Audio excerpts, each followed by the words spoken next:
Welcome to Confessions of a Stenographer, where we are focusing on all things steno and the state of our profession. Thanks for tuning in. I am your host, Shaunise Day, founder of Steno in the City and founder of this podcast. We are going to jump right into episode 10. Our next guest is someone very special to me. She is my sister friend, and her name is Charisee Kitt. I can go on and on and on about Charisee, but I am going to let her speak to you guys in just a second. I do have a confession because of Charisee. I don't know if some of you would know this, but I am very shy. Prior to Charisee, I knew nothing about networking. Nope, not Shaunise. Quiet. If I didn't know you, um, I'm more reserved until I get to know you. So I remember my first convention. I didn't have any plans for lunch. Um, I attended the convention alone. I didn't attend with any students from my school. We pretty much did our own thing. So I didn't have any plans for lunch. So I remember just, wondering during the whole student welcome session. And, once we started our tracks, like, what am I going to do for lunch? I just had butterflies that whole day. You know how, like, on your first day at a new school and you don't know anyone? Well, the ones that are, introverts, they would know this feeling, like, it's this anxious feeling of not knowing, what's going to happen. So I knew that I'm not the type to lunch alone. So I said, okay, I'm just going to go and just order lunch, and I'll go and have lunch in my car in the parking garage that was across the street from where the convention was being held. So that was my plan. Have lunch in my car, no big deal. And on my way out, I remember running into Charisee, and she introduced herself to me, and she wanted to know what was my plans. And I told her, I didn't have any plans, and she invited me to have lunch with her and a group of reporters. When I say this lunch changed my life, it changed, it changed so much. It allowed me to step out of my comfort zone when it comes to meeting new people. I remember meeting Montreal and just was speaking with him for about 5 minutes. I knew that we were going to be attached for forever. Montreal, he is stuck with me for life. I cannot wait to, for, us to all get together again with everybody, Joe Strickland, who else? Everybody. I miss you all. This pandemic has put a strain on a lot of us. And for me, on a personal level, I've been dealing with things behind the scenes that has been extremely challenging for me, but I'm hanging in there. So enough of that. So anyway, about the lunch was amazing. Who was there? I want to say Linda McSwain, Kendra James, Melissa, who else? Matthew, and a few other people. But I remember having, one of the best times ever with a group of new people. And a few years later, I want to say for New Orleans, I remembered, what that lunch did for me. And I could only imagine how many other students felt, how I felt, attending a convention for the first time, not knowing anyone, what will their plans be for lunch? Are they going to have lunch on their own?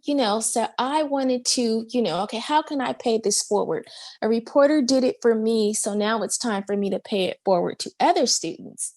So for our convention in New Orleans, this was the year, and thanks to Doreen Sutton and Ellen for allowing me to step up to the plate. I remember Doreen, she needed someone to do the welcome session for the students. And although I knew, this isn't something that I would normally do, I stepped up to the plate and I volunteered. I said, I can do this. I am going to do this. So she allowed me to do the welcome session. Kay Moody, she was there as well. And then there were, I know during that year, we were short staffed on our committee. So I had to do a little more that was expected. And when I tell you, I loved every bit of it because it allowed me to, learn new things on how to actually, how things are done, when it comes to putting together conventions. So I thank Doreen Sutton for, giving me that opportunity. And this was the year that I implemented the student lunch, the lunch buddies with the students. So I pretty much told the students, if you didn't have a lunch buddy, if you needed someone to lunch with, I am here for you. We'll meet here as soon as lunch starts. Just stay here and we'll all, walk over to have lunch together. So in my mind, I was thinking, okay, it would be maybe one, two, maybe three students that needed a lunch buddy. Oh my goodness, lo and behold, it was, I want to say 15 or more. And so in my mind, I'm like, okay, what the heck are we gonna do? I didn't make any reservations. So Callie Ray, she was a student at the time, and Ernie, I told them, I'm gonna need you guys with helping me, walk over, with finding a place for all of us to have lunch. So we all walked over, and unfortunately, since it was lunchtime, we really didn't have a place that could fit all of the students. So what we did was we broke up into two groups. I want to say the first restaurant was able to seat 12 of us. And then I want to say maybe five, six, or seven students had to go somewhere else. And they were cool with that. So, it all worked out. The whole point was to make sure that no student had to lunch on their own. So it was amazing. It was something great. It was paying it forward and giving back. So I said, you know what? I'm going to continue to do this. You just never know, who's alone out there. And sometimes people aren't going to speak up. I wasn't going to speak up. I was just, my first convention, I was just going to go have lunch in my car. So just imagine how many other students were, having that same type of uneasy feeling. So after New Orleans, I said, okay, this is something that I'm going to take on and I'll organize. So for Denver, I made sure that I had it right. Um, I found a restaurant that could seat, I want to say I booked for maybe 20. And then I saved room for a few reporters to come and, network. We can, all network over lunch. So that worked out. The only thing that happened in Denver was I think we should have all left at the same time. And we were pretty much waiting for the reporters. And so we were kind of late with lunch. So going forward, for any reporters that want to join, I'll just give them our location. And then that way, all of the students can, head over, be seated, and start, ordering lunch. And whichever reporters want to stagger in, that will be fine. And so, lunch buddies, with the students, I'm going to continue to pay it forward. We did the virtual lunch with the students. So that's a trend that I hope to continue. Something else that some of you may not know, but I also stepped down from the student committee, the student teacher committee that has been my baby for some time. I have served on that committee for several years. Um, it was just time for me to step down. I did the steno student speed dating, and that was a success for some time.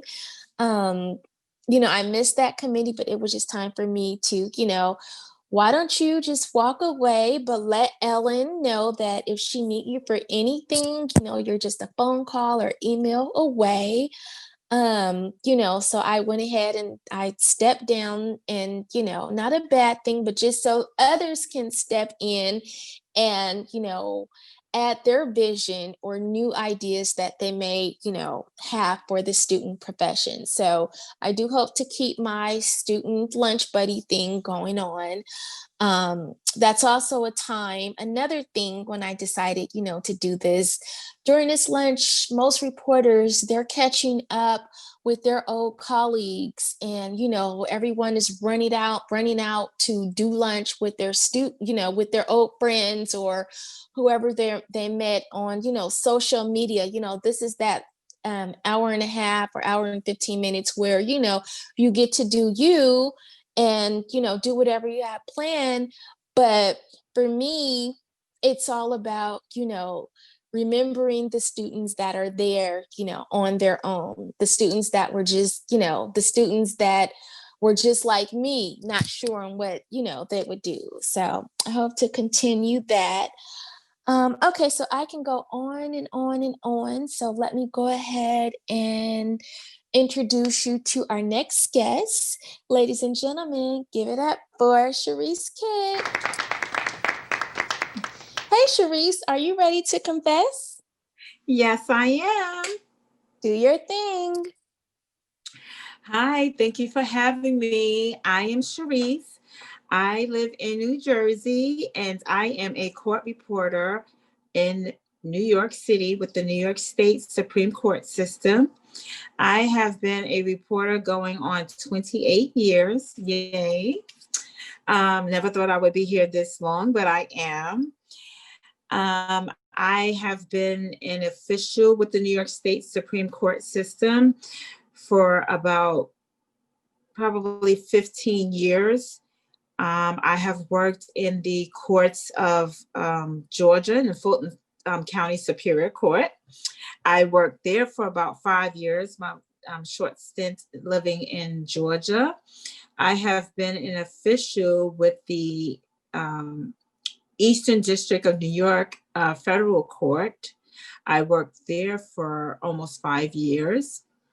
And of course, I had done some freelance in the span of, during my tenure as a court reporter in my 28 years. I got into court reporting. My mother introduced me into court reporting when I was like 18 years old. At that time, I had a young son. I had just had a baby, so I was a teenage mom. Something that a lot of people don't know about me, but I guess am a high school dropout. I dropped out of high school to have my son. And so at the time, I was trying to find myself and, figure out what I wanted to do.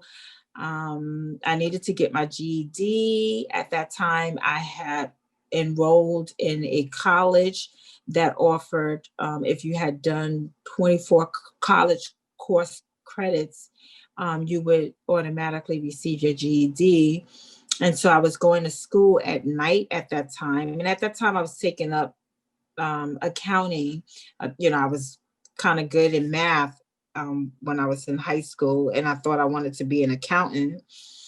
And that wasn't really working out for me because, I was 18 and I was going to school with older people because I was going to school at night, having a young child. I would have to wait until my mother got home from work to watch him for me. And so I didn't really enjoy it and I wasn't really interested. And she, at the time, worked in the grand jury. She wasn't a court reporter, but she worked with court reporters. And I remember, her coming home and saying, hey, do you know, I think this would be good for you because I was a good typist. And my mother thought that, having that typing skill, that would enhance my ability to be a court reporter. My mother taught me how to type when I was I was about 10 years old, maybe younger. And by the time I got to high school, I was typing in upwards of like 70 to 80 words a minute without any errors. And so, she said, I think, this would be something good for you. You type really well.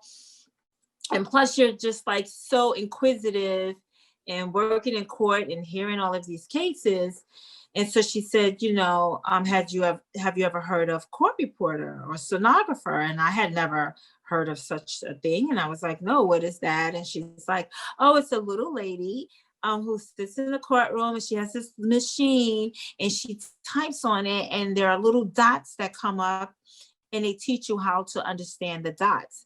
And so, when she said it to me, I was very interested. I was intrigued. And I had asked her, well, how long do you have to go to school? And at that time she said, oh, I think it's like maybe a year. And so, I'm thinking, a year, that's not bad. Okay. And you're saying I'm going to make all of this money. And she went to work the next day. And I guess, she inquired for me. And then when she came home, she goes, oh, they told me it's 2 years. And so in my 18-year-old mind, 2 years seemed like a lifetime. And I was just like, oh my God, like I wanted to, be out on my own. I had a child. I wanted to be able to provide for him. And so I opted not to go at that time. And so within the next 3 years, I went between trying to go back to college, stopping, trying to work, stopping that because I wasn't making enough money, trying to go back to college, because dropping out of high school has been something that has haunted me for, a lot of years. Even to this day, it's something that I wish I had accomplished. And so, me trying to go to college was like trying to make up for, having dropped out of school and, having a graduation, that sort of thing. And before I knew it, 3 years had passed by. And I remember having an epiphany. I was sitting on a couch and I don't know, it just like popped into my head that, when I was analyzing what is it that you want to do, you have to do something. You have to complete something. You can't just keep starting and stopping.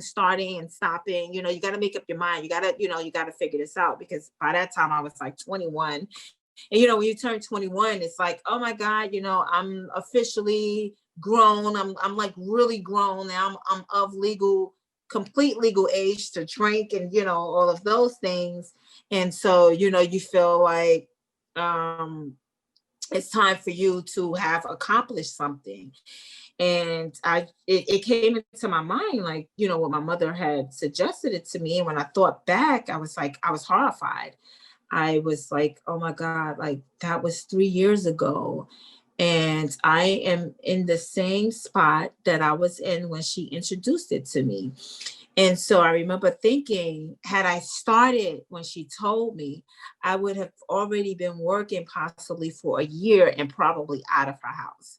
And it made me realize that 3 years wasn't a lot of time, or 2 years rather, that it wasn't as long as I thought. And so I went to my mother and I'm like, hey, I'm interested. Can you get the information? And so she's like, come down to the office tomorrow, talk to the court reporters. And so I did that, and, talking to them, and they're like, yeah, you should go to school, you'll make all of this money, maybe one day you could work here in the grand jury. And the school was like down the street, from my mother's job. And so they had given me the address. I went there. And luckily, like they were having like an open house, like either that next day or the next week. I went to the open house and I fell in love. Like they, talked about the machine. They had someone that was demonstrating. I was just in awe. I was so intrigued. And they had like a sample of the notes and, how to read it and a sentence. And I remember being able to read it, like, from the little example that they had given as to what each letter meant. I was able to read something like the cat ran past the hat or something like that. And so I was sold. I was just like, that was in July of like 1990. And the school, session was starting in September of 1990.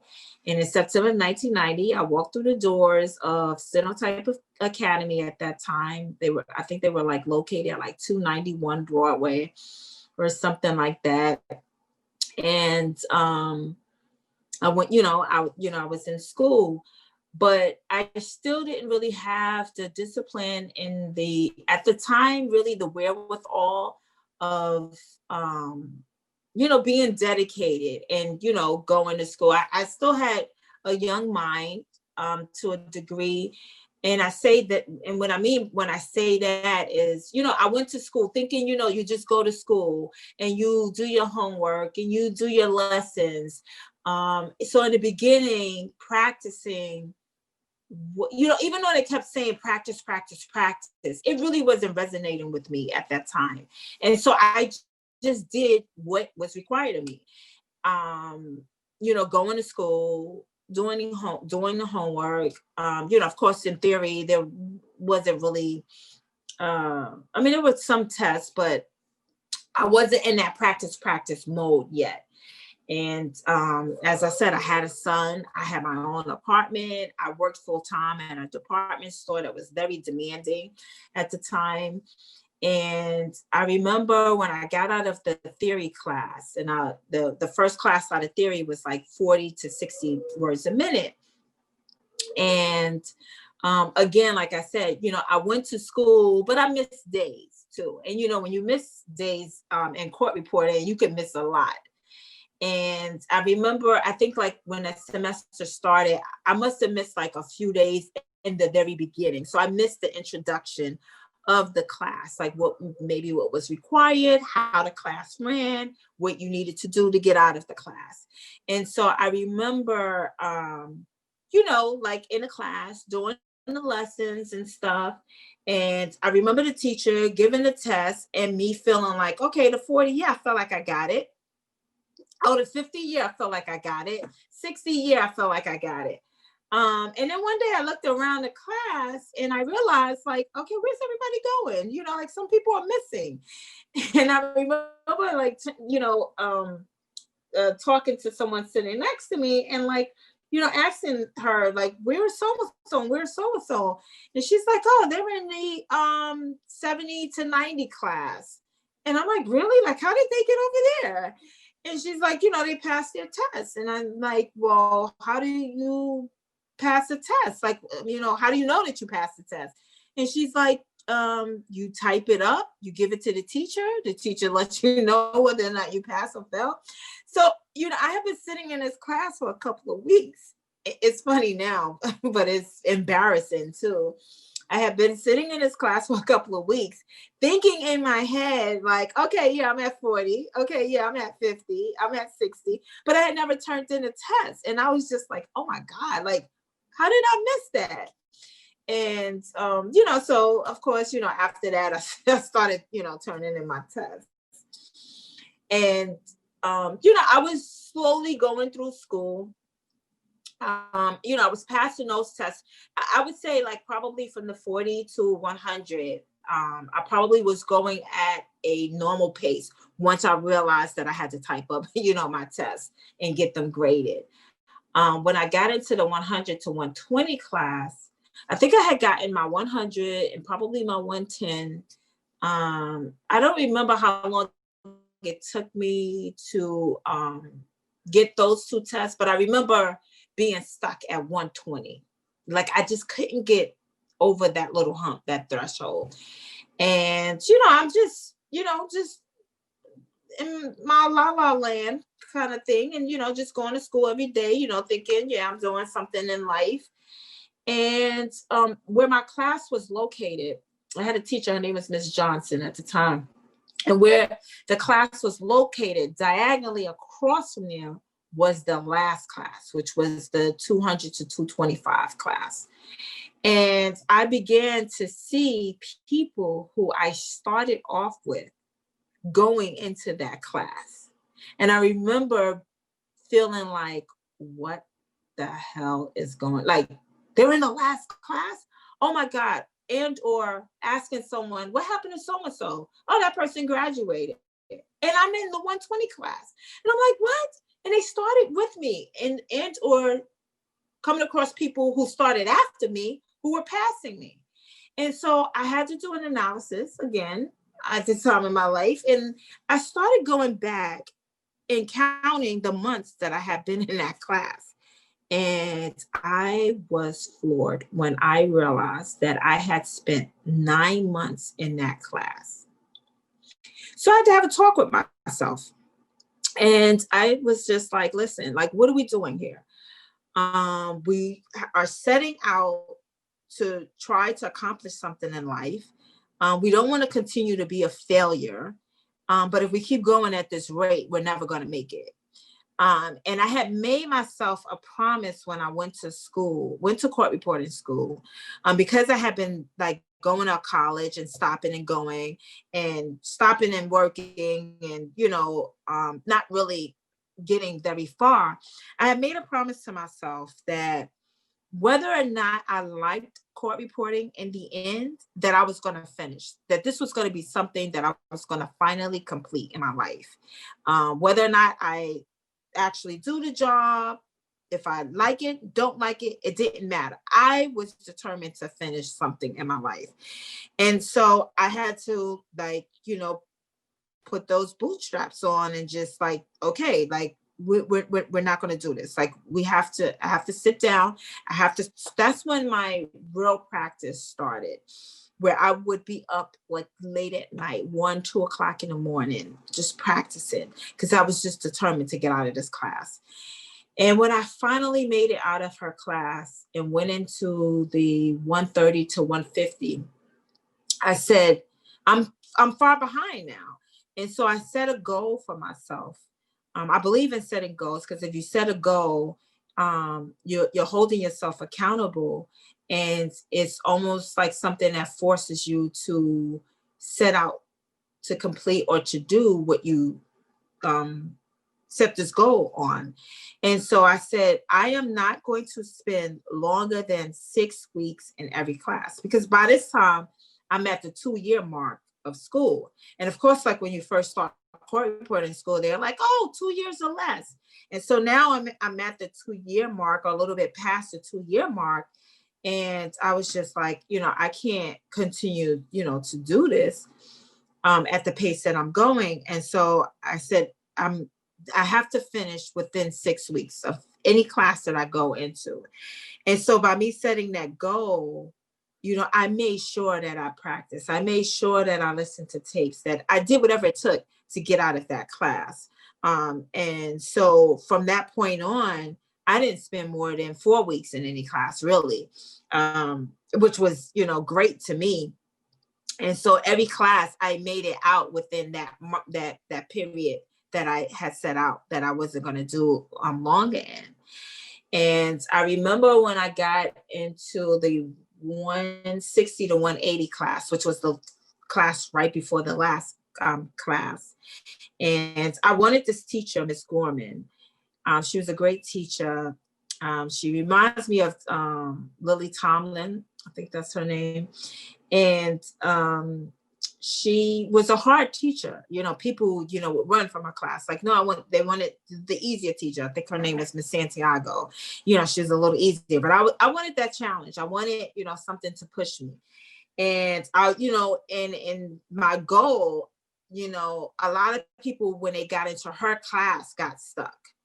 And so I wanted to challenge myself to see, one, if I could still make it out within that 6-week period, and two, accomplishing something that was, hard, that was considered hard. People didn't want to go to her class.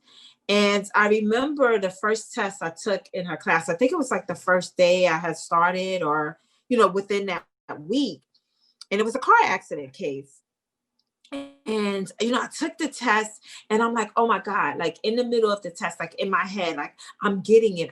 Like I'm getting this hard teacher that everyone wants to run from.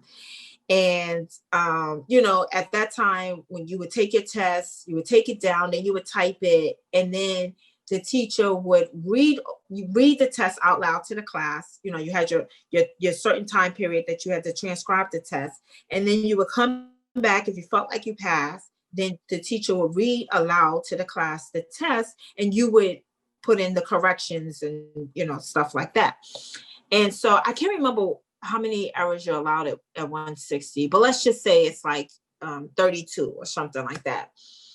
And when we did the corrections, I had maybe like 12 or 15 errors. I remember it was like a 20 error mark that space that I had. Like, so I was like, I definitely got this test. Like, even if I missed some things, it can't be 20 more errors that I missed.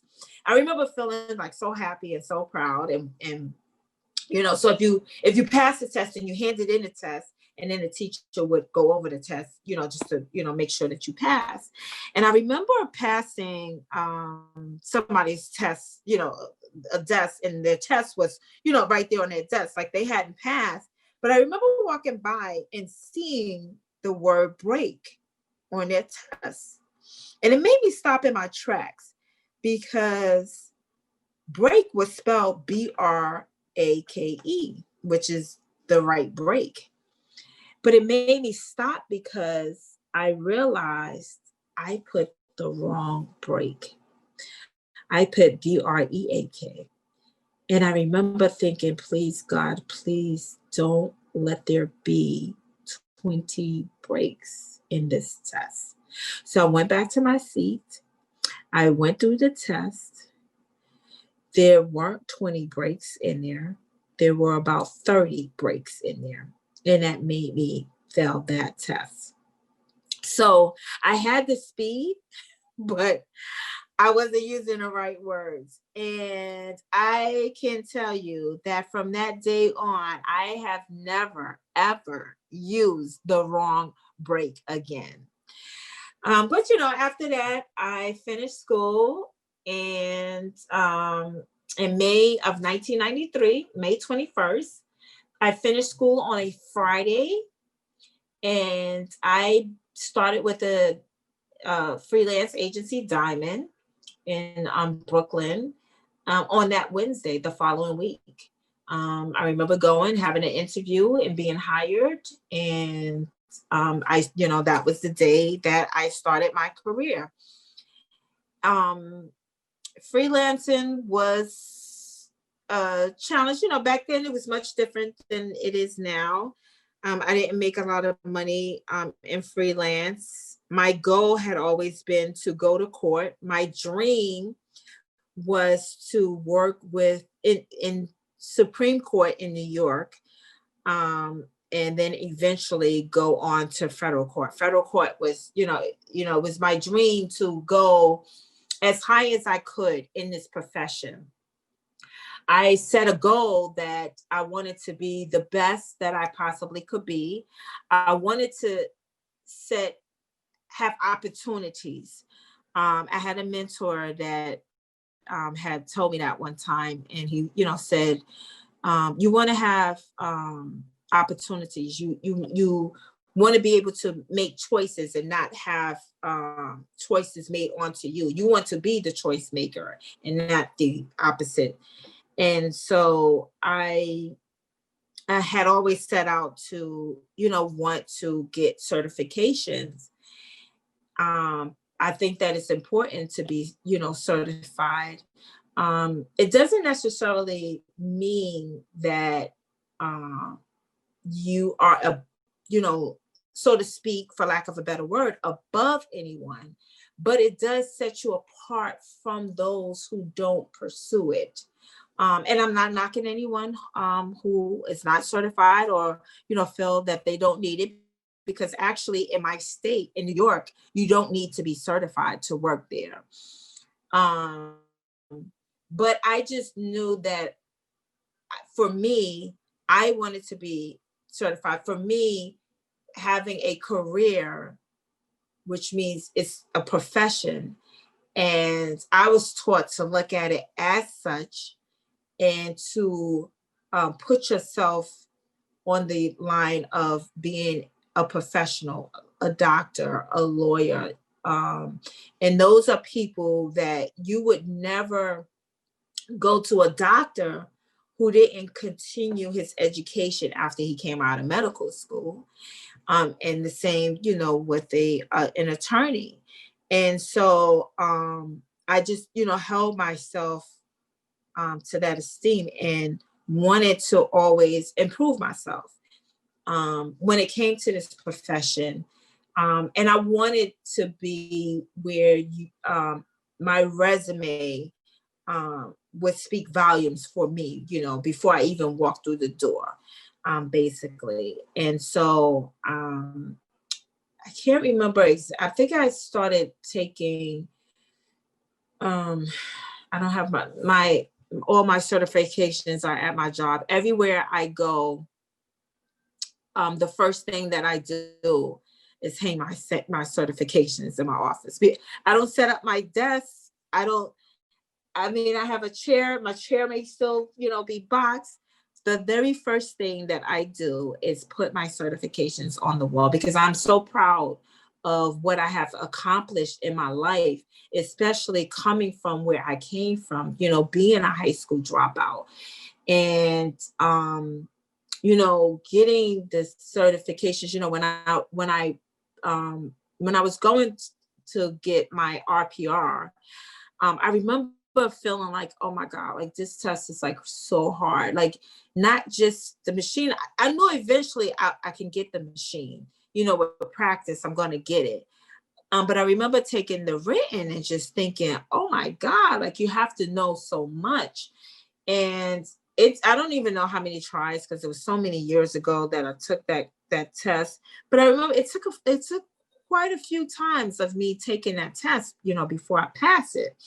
And of course, when I passed it, I was elated. I was just like, oh my God, like it was such a proud moment. It was almost like, when I have given birth to my children or, something big in my life that, that was a big deal to me. And I remember, feeling like, okay, like I went to school for Corey Porter for 2 years. I got an associate's degree in that. So my RPR to me would be like having my bachelor's degree at that point. And the next test that they had was like the RMR. And I remember thinking, I'm never going to, if the RPR is hard, the RMR is even harder. That's a speed test. We talking 260 words a minute. At that time, I felt like I could barely do 225. And at the time when I took the RMR, they still had a written component to it. So whenever I met anyone who had the RMR, I was in awe of them. I felt like, oh my God, like this person is very smart. Like they're probably like almost like the smartest person. Like I just was like in awe and feeling like that's not something that I can accomplish. Like, I could probably do the machine, maybe, but the written component. And so, for a little while, I was just like, I'm content with the RPR. But I'm one of those people that I love a challenge. And, I had, my curiosity got the best of me. And I said, I'm going to take it one time just to see what it's like. And, the machine, of course, like I can always, like, I can get straight matter. Give me a jury charge. I love a jury charge. Lit. Sometimes it depends, but that Q&A is just like a doozy for me, so fast. And I think I passed like the lit in the jury charge, I think like at the same time.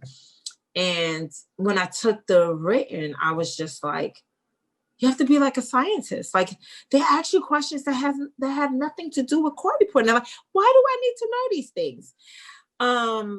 But again, being competitive, once I started taking it, I couldn't stop. I was like, I got to get this test.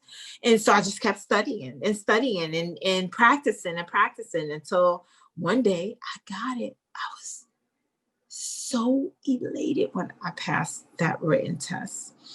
The written and the Q&A were the last two components. I think I got the written before I got the Q&A, but I was just on cloud nine. Like you could have I was floating home. I was, everywhere I went that day, I was floating literally on cloud nine, because I was feeling like I'm one of those really smart people now, you know. And after that, like I was like the one of the last to pass the written before they did away with it. So I am very proud to hold that RMR for that very reason, having that written component to it. And so once I got my RMR, I was like, okay, I'm a master. That's my master's degree. I'm good. And that's it. They came out with an RDR and I was just like, the registered diplomat reporter. And I was just like, I am done. That test doesn't even have a machine part to it. It's the highest test that you can achieve and attain with NCRA. And I just was like, the RMR, was enough. Like to do the RDR, you have to be like, should be on Jeopardy, kind of thing. But again, curiosity. It's like I owe it to myself just to try one time. Just see what it's like, Charisee. It's not a big deal. So I applied for it one day. I was like, okay, I'm spending out all of this money. I think it was like $185, and I was like, okay, so I'm gonna press pay, and that's gonna make me study for this test because I don't want to waste $185. Well, of course I did. I pressed pay, and then I started getting really busy at work, and I couldn't study. So the next thing I know, my test was coming up, and I'm one of those people, I just hate to postpone. I hate to put anything back, basically. So I took the test. I said, you know what? I'm just going to take it, and whatever happens, happens. I go in there, I take this test. I'm doing the test, and I'm thinking to myself, this is stupid. Why are you asking me these questions? Who cares? Like, there's no way I'll ever pass this test. I mean, I came out of there with a headache. And I came out of there feeling like, I'd be lucky if I got a 20 on this test. So, of course, they gave me my paper and it said fail. That was no shock to me. But what was shocking to me is when I got my score. When I got my score, it was a 56. I was so happy. I was like, oh my God, I got a 56? You gotta be kidding me. I was like, now, Charisee, that's 14 points from passing. You got a 56 without studying for this test. You can do it. So now I'm excited. I'm like, maybe I am smarter than I think I am.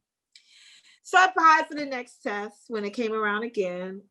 And, I'm thinking, okay, I'm going to study. I know where I need to study. I knew the parts that I needed to study that, would help me.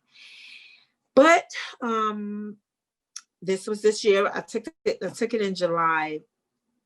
And thankfully, I was able to purchase a house this year. So I was in the middle of moving at that time. I don't know what I was thinking. I was thinking, hey, let me take, I applied for that test. I applied for the California test at the same time. And I don't know what I was thinking, but I was like, just in the test mode, I guess. So when I took the test, I did get a chance to study like the night before a section that I knew that was pretty big on the test. And I studied and I went in there and I was just like, I'm just going to give it my all and, do the best I can, kicking myself, of course, feeling like you should have studied. You really should have studied. But I came out of there before I got my paper. I was feeling like when I was taking the test, I was like, okay, I know this. And I was thinking, okay, I think I might have passed this test. I think I could have passed this test. So I come out, get my paper, and it says fail. And I'm like, oh my God. But I was just like, I can't wait to get my score because I know, okay, I might have failed this test, but I know I probably didn't fail it by that much. Get my score. I got a 67. Some people would just be bummed out from that, but I wasn't. I was just like, okay, the next one, that's it. I'm getting the next one. We're not doing this for a fourth time. So I just took it in October. I was one of the first, amongst the first, to take it online at home, which was a great experience, I must say. They really, have it structured. I can't see, really a way for you to be able to cheat the way that it is. Kudos to NCRA for making that happen. I really, it was a really good experience, and it was nice to take it in the comfort of your home. You didn't have people around you. Not to say that they're really a distraction, but just going, the anxiety of going to the place and sitting and taking the test. It was just so much, it was just a much better experience taking it at home. And so I took my test and I was just like, okay, they didn't give you any score. It was just like, thank you for taking the test kind of thing. And then like maybe 30 minutes, 20 minutes or so later, I get an email, your preliminary score is ready. I was like, oh my God, I couldn't even look. I told my son, my youngest son, he's 18. I was like, open up this email and tell me what it says. And he was like, what is this? And I'm like, I took the test, and it's going to tell me what my score, like if I failed or I passed. He's like looking, he's like trying to figure it out. I'm like, oh my God, like I'm ready to pass out. And finally he's like, oh, okay, I see it. He says, oh, you failed. I was like, what? Oh my God. And he goes, no, I'm just kidding. You passed. I was just like jumping up and down. I'm like, oh my God. Like I was so psyched. I couldn't believe that I'm amongst RDRs, registered diplomat reporters. Like that, wasn't necessarily a goal of mine. It was something that was, I kind of felt like it was a little far reached, but I was able to reach it. And I am so proud of myself. I look at the RDR as having your doctorate in court reporting. So I am Charisee Kitt, CRI, CSR, RPR, RMR, RDR, SCRR. I'm very proud of myself. My other, initials behind my name is certified shorthand reporter with New York. I have the CRI, which is the certified registered instructor, and the FCRR is the federal real-time reporter. I don't have NCRA's real-time reporter because I hadn't tried their tests online yet. In the beginning, there was a lot of glitches to it, and I just was like, I gotta wait till they iron those out. But of course, now being in COVID, I'm very interested. So in 2021, I do plan on taking and passing the NCRA's real-time test.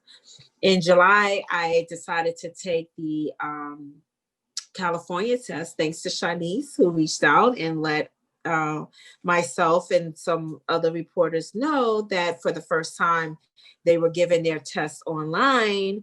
And so, I took that test. When I tell you that it was such a great experience, I absolutely loved it.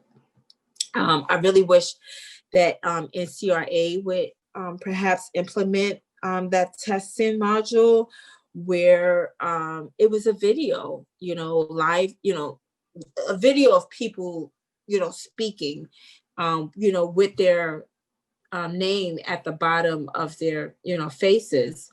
And I'm more of a visual learner and a visual person. So to see that, it just made it so much more pleasant. I don't want to say easier because I guess it was somewhat easier to take the test. Not that it made the test easy, but it made it more comfortable to take the test, seeing it that way. So, my test anxiety was lessened. I'm having it like that, especially now when you're doing everything through Zoom. So to have the video was almost like I was just doing a deposition, because I was very afraid to take that test. Not afraid, but just nervous because one,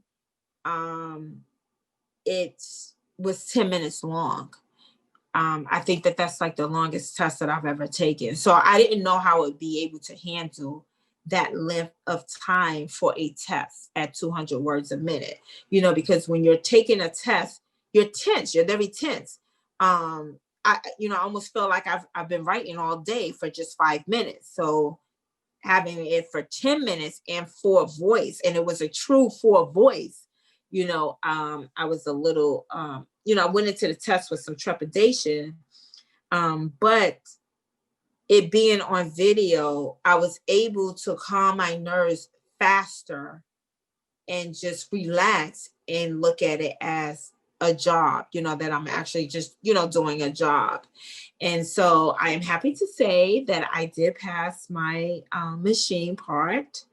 I just recently took the second part, which is the written. I haven't got my score back from that yet. But I'm hoping, I actually had to go to the facility to take that part. So I'm hoping that perhaps that they will piggyback off of NCRA with the written and allow that to be online eventually. I think that would be a great asset for them, especially with having out of towners now, being able to, take their tests. So, I'm, very happy with that. I plan on taking the Texas test next, and trying to get my Texas license. So I encourage people to, during this time, use this time to your advantage, take those certifications because it will do you well. And it's even more important now to be certified than ever before because of what's going on in the world. They work has become a little less fluent for some people. And I think that if you have certifications, it enables you to be more of an asset to an agency as opposed to not having certification. So I definitely encourage certification for those who may not have it. Don't wait until you need it. Don't wait until you decide, hey, I want to go to another state, or to allow that to stop you from going elsewhere. Because if you are now currently living in a state that you don't need certification, most states, other states, you do have to be certified. So why not do it now when you don't have to, when you can do it at your leisure and at your own pace, as opposed to now being forced into it. So that is definitely something that I would encourage, for, people to do. I definitely encouraged those who I mentor. I have mentored hundreds of, not hundreds, but over a little over 100, court reporters, students and new court reporters, and from here and different states and everything. And so everyone who I mentor, I definitely encourage them to try to become, to become certified. I think that it's important to do that. I also do a lot of networking. I am a part of a group of reporters who we not this year, but the year before, 2019, we did a cruise, which was wonderful. That was a great experience. I also did Shaunise's Steno in the City, which was wonderful. Kudos to you, Shaunise, for putting that together. It was, it was very, very good. I met new people that I Wait, I'm have stayed in sorry. contact. Sorry to interrupt you, but thank you. Thank you for, I mean, back when I was putting together the logos and trying to figure out the designs and me texting you and Angie in Montreal, so thank you. Thank you. Thank you. When this was just a thought, when everything that I have done was just a thought, you were there. So I thank you. You're so welcome. I think that you are doing a wonderful job, with the Steno in the City, the Steno experience was experience, um, and your this podcast. I think that you have a natural knack for this.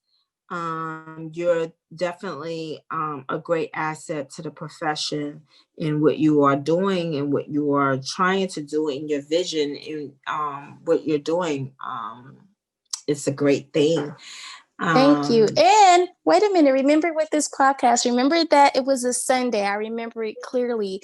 I texted you and Angie and I said, okay, I'm not going to do the podcast. I'm not going to do it. And then you said, mhm. don't you get discouraged. You do yours how you're going to do it. And if it weren't for you, if I Yeah. wouldn't have never sent that text, it would not be a podcast. So I thank you.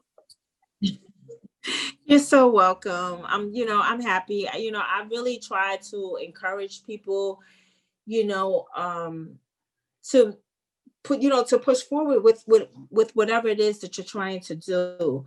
Um, and I try to tell people, like I, tell my children that it's not how long it takes you to do something, but it's you accomplishing it.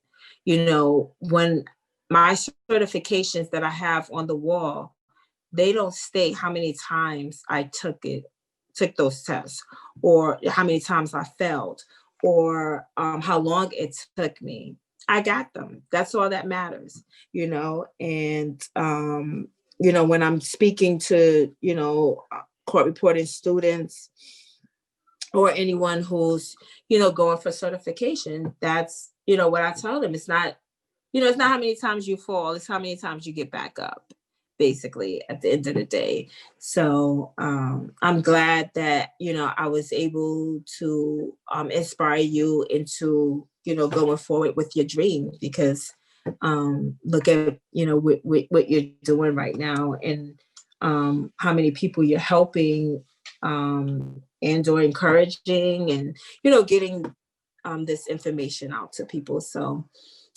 thank you.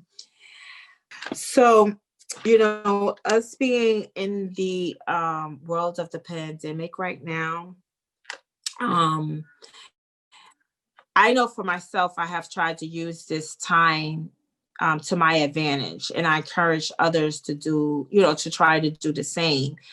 We never know when we're going to get this kind of time again.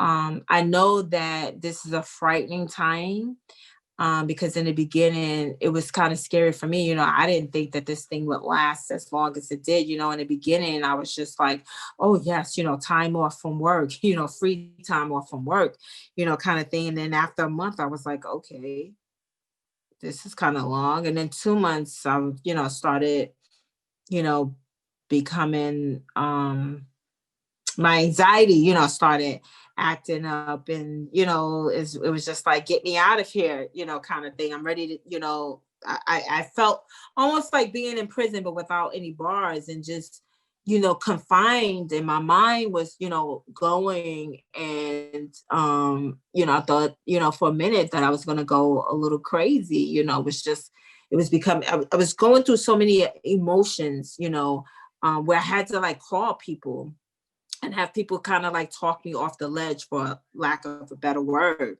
My cousin, she would just be like, it's gonna be okay, because I'm an outgoing person. I like to talk to people. I like to interact. I like to go on vacation. Like this whole year, I haven't been on vacation, and that's been driving me crazy. I use vacation to um as a as a charger to, kind of recharge my battery, especially, working hard. I mean, luckily, not working as hard as I had been, because, it was like trial after trial after trial. type of thing. And so every so many months, I got to go on vacation. I need a rest. I got to, rest my mind, rest my arm, my fingers and stuff like that. And so, not having that, was depressing. I've been going to, NCRA conventions, oh my God, like straight for like the past probably 10 years. Before then I was going like every so many years. But I think for at least the past 10 years, I've been to like every single convention. So it was really sad not to have a convention this year, because, you get used to like, seeing some of the same people, because these are people who are, in other states, that you don't get to see often, that's like our reunion kind of thing.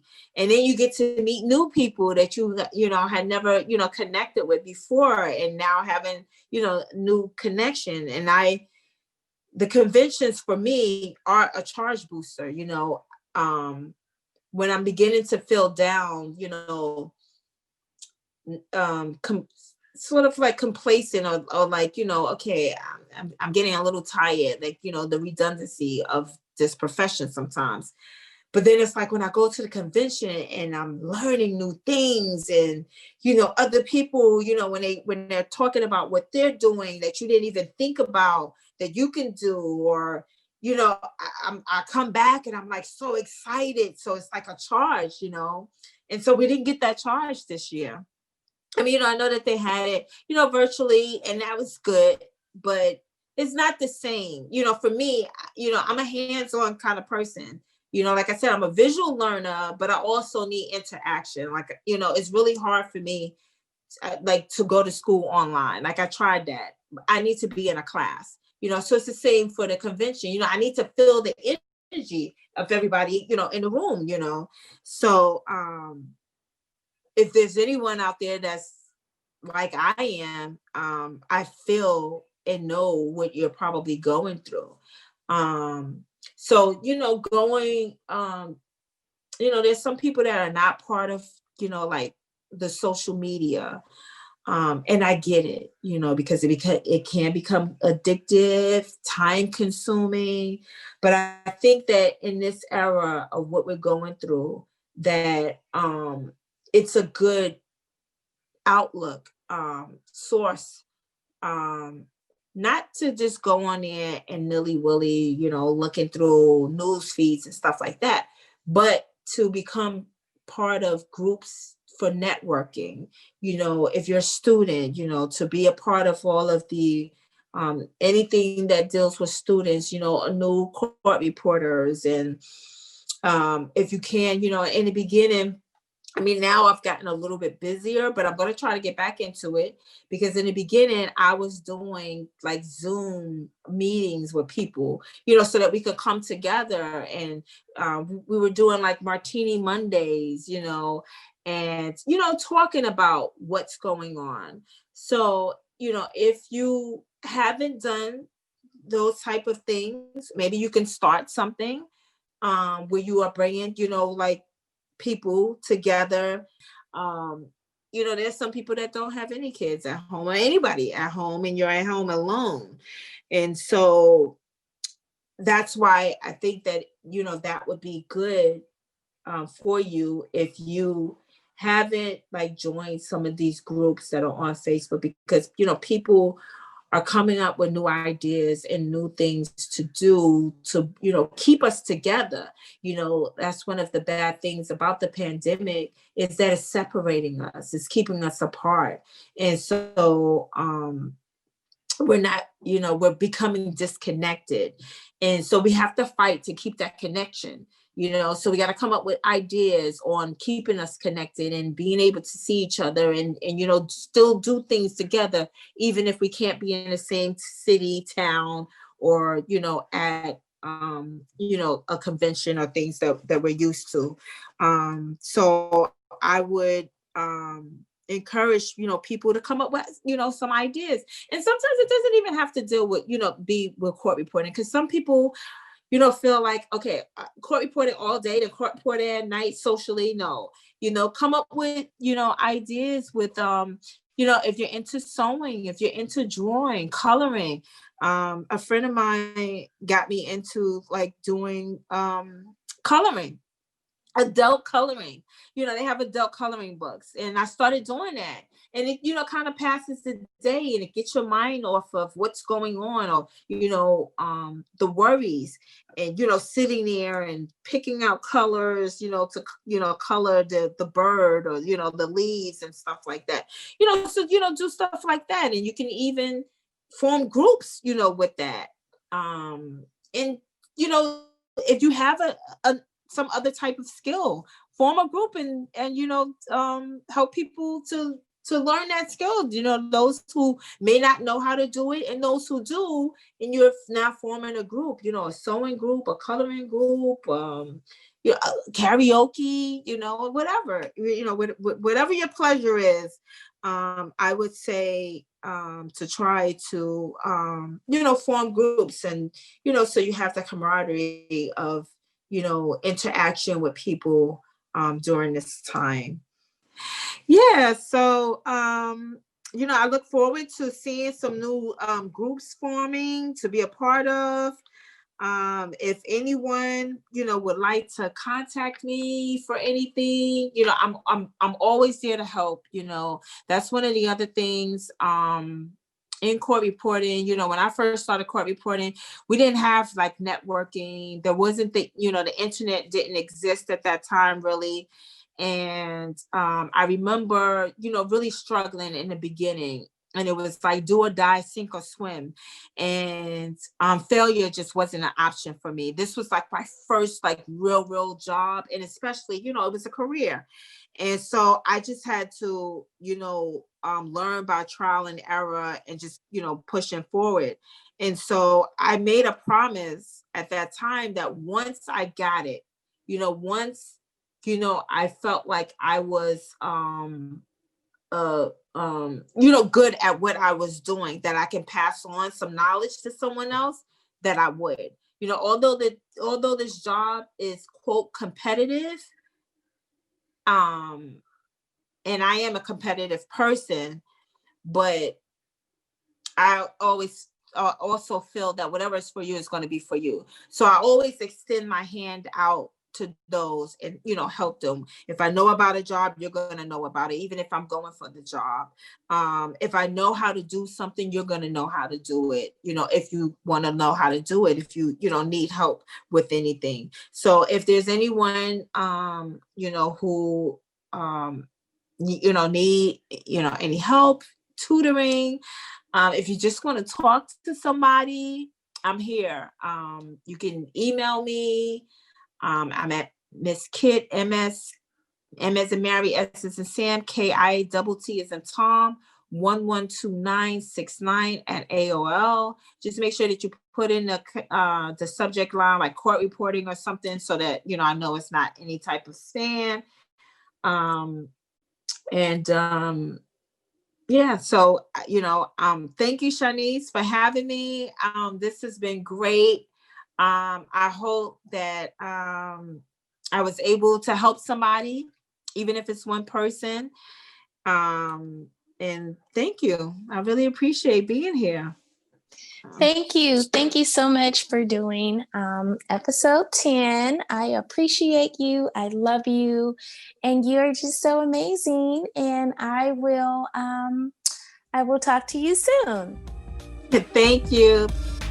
I would like to thank everyone that took the time out to check out this podcast. You are appreciated. This podcast was designed just for you and to add value to our profession. Until then, stay motivated and encouraged. Peace and blessings.